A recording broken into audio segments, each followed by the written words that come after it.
How's it going? This is Kevin Maxwell with Maxwell Home Inspections, and we are filming our last episode, which is a very special episode of the Connecting with the Capital District series.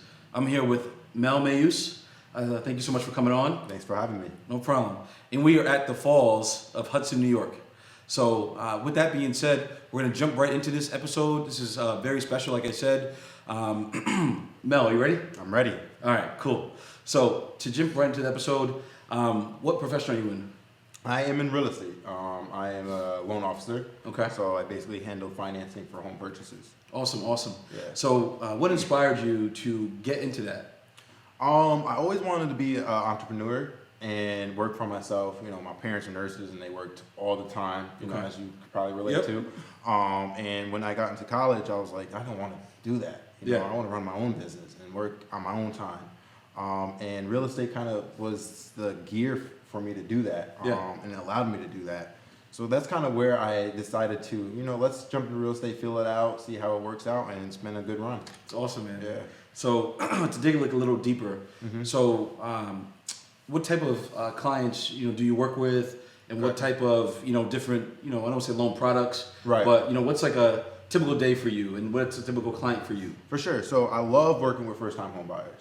One thing that I'm very big on is educating the community. So I do seminars, and, you know, I'll do like live videos to give information out on the home buying process, because educating, a lot of the people coming into buying homes are coming out of college. It's true. And in college and in high school and all those places that they educate you, they don't educate you on real estate and buying, how to buy a home. So giving that education out and hosting these seminars, I love being a part of that when it comes to first-time home buyers.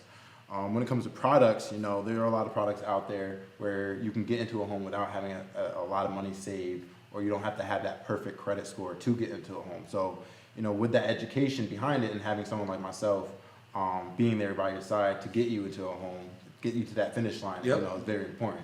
Yeah, definitely. So what would you say is something that's like a big misconception to first-time home buyers?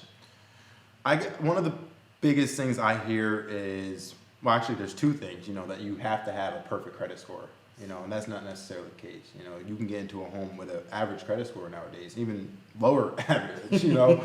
Also, that you have to have an enormous amount of money saved. Okay. You know, that's not the case. You know, you can get into a home with less than, you know, 10K, you know, 5K, depending on the loan product, you know. So a third thing I would have to say is that you need to be at the same job for 2 years. You know, a lot of people think you have to stay at the same specific employer, and it's not that. That's not the case. You just need a work history of 2 years. So these little minor things that are out there, I think, are very important for clientele to, you know, attend these seminars, because a lot of people that don't think they're ready might be ready. Yeah, they just don't know. Yeah, I definitely agree with you on that. I think that's some really good points. I know personally for myself, you know, when I was buying my first home, there were a lot of I don't want to say myths, but there were a lot of misconceptions for me, for sure, of, you know, how much money you have to have down and credit score and employment history. It was very daunting. And you know, what I like about you is you really help to demystify the process, as well as, you know, you really are like you're bringing a breath of fresh air into the process, you know, with your youth. Yeah, and for sure. You know, I know some people probably may look at you and they may think, well, how long has he been in the business for, and things like, right? Yeah, that was my biggest, when I came into the real estate game, was my biggest thing. It was like, who is this 23-year-old, and how is he going to help me buy my second home or buy my third home? And the age has nothing to do with it. You know, it's more of the education behind it and how you work, what your work ethic is when it comes to working with your client. I like to say, like, I want my client to do nothing the whole process. You know, I want my client to not have to have worries, you know, because they have faith in their team, the realtor, their home inspector, the LO, loan officer, that person that team that's going to be carrying them to the closing table, you know. So having that team behind you should make it that much easier for you to purchase a home. Yeah. At least that's the goal. I definitely agree with you. And I guess what I like, and to kind of almost transition, but one more thing, how have you utilized social media in your business? Social media is kind of where I grew my business. Okay. A lot of my business last year, the majority, 20% of my business came from social media. Wow. I felt like when I came into the game, that there wasn't really many real estate professionals on social media as there is today. Okay. You know, it's only been 3 years, but you could probably see yourself that almost now everyone's there. So I'm now taking it up a notch, and now I'm doing like the TikTok thing, you know, because I feel like if you notice, like fast food chains, you know, once they all start serving that one big thing, then a fast food chain will come up with the next thing. Yep. So I felt like with myself, like, all right, now everyone's on social media. I was different, and now I'm the same as everyone else. What can I do to be even more different? So I started doing like different TikTok videos. It's entertaining, but still kind of educational. But I feel like social media is definitely like a key to being successful in this business, especially because most of my clientele, that millennial generation, on social media, you know, and it allows me to always be in their face when it comes to my marketing or just things they might see me doing in the community to build trust in myself, my business, you know. Okay. Yeah, I think, you know, really good points that you made. So to kind of transition a little bit. Okay. So tell me more about the fashion and tell me more about, you know, what you're doing on that end of the spectrum. Gotcha. So I kind of worked my way into fashion through real estate, actually. One of the first things I did to brand myself was I did like photo shoots, and I put like verbiage on the photo to kind of put out there, get my face out there, but also say, hey, this guy's in real estate. They don't know what I do in real estate, but at least they know to contact me. They hear anything about buying a house or feel like they need to buy a home. And a designer had reached out to me and was like, hey, I see you a model. I want you to come down to the clothing store and, you know, try some things on. And I'm like, I'm not really a model. I'm more trying to market myself in real estate. But, you know, I went down, tried things on, did a couple shoots, and I actually started to love it. You know, I started to have a passion for it. I always liked presenting myself in a professional way, or at least look nice. But actually diving down into it, like the modeling aspect, the behind the scenes aspects, I love it. And then now being able to give back to the community with my experiences from it was huge for me. You know, having a passion for fashion, right? And then also having a passion for giving back and being able to do both at the same time. And still being able to market myself as a real estate professional is like, it comes in full circle for me. You know? Exactly. So fast forward and take me to kind of where you're at now and your last event and what did it benefit? Who did it benefit? And, you know, all that. For sure. So I sat on a couple committees for some of these big fashion shows. I am partnership director for Stitch Fashion, where I was able to learn how to put these shows together. I grew a network to help me put these shows together. So most recently, I did the second annual Forever Young Fashion Show here in Hudson, my hometown and your hometown. And it was an amazing event. We raised over $15,000 for the charity Greater Hudson Promise Neighborhood. It's a youth-driven charity here in Hudson. It was an amazing show, and I feel like a milestone in my career. Because now I was able to, I feel like, leave a print in my own community. Again, I was very involved in the community to grow my business up in Capital Region.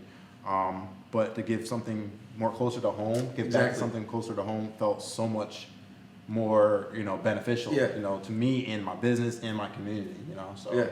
So talk to me more about Hudson, because I know that's where we're from Hudson, New York. Born and raised. We went to, was it preschool? We went to pre-K at Questar, across the street. And then we went to high school. Graduated high school, then went up to Hudson Valley. To college. We've been to the ropes. And now we're both in real estate, just in you know, different, I don't want to say divisions, but specialties. Different specialties, Exactly. Hudson, you know, actually the fashion show kind of brought me, when I put the first annual show together last year, kind of brought me back into Hudson. To where I parked my car on the bottom of Front Street, walked all the way to 7 blocks of Warren Street and back down, and it allowed me to learn how much the city grew. There's so many, I remember when we left, there were so many antique stores. Now it's like you got spas, hotels, everything, clothing. I think over 20 apparel stores opened in the last 6 years. So like the economy here in terms of business has grown so much since I left 6 years ago for college. And again, putting that show together allowed me to learn these things. And kind of see more. See more, exactly. And now we have Mayor Kamal Johnson, who's taken the initiative to help with the housing here in Hudson. And, you know, we'll be teaming up with him for some future plans too. So that's even more exciting, you know, being able to help people not only the youth, but the people who are in our shoes, exactly, that are looking to either buy or get into real estate. You know? Yeah. So, and I'm definitely excited about that. You know, I feel like coming back because we're both the capital region in Albany specifically and kind of all over the place, but bringing it back home, I feel it's really like it's gratifying. You know what I mean? Because, for sure. When we were younger, obviously, it took a village and having all these people around us to build and mentor us and kind of help us navigate the path and the journey, and to be able to kind of come back after we've learned everything, we've grown our businesses, to be able to impact the youth and the people of Hudson. And that's what I'm so excited about.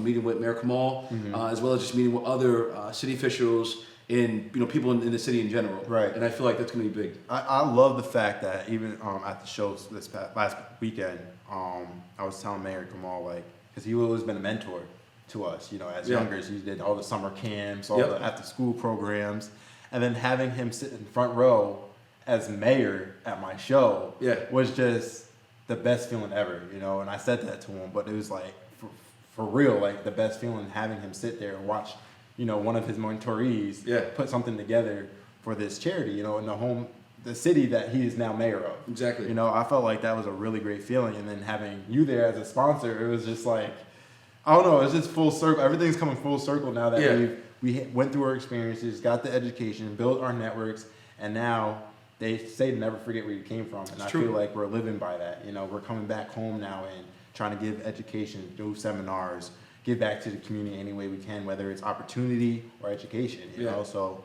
that's very big for myself in my career. No, I definitely agree with you. So to kind of wrap everything up, I got one last question for you. Okay. What way can the Capital District connect with you?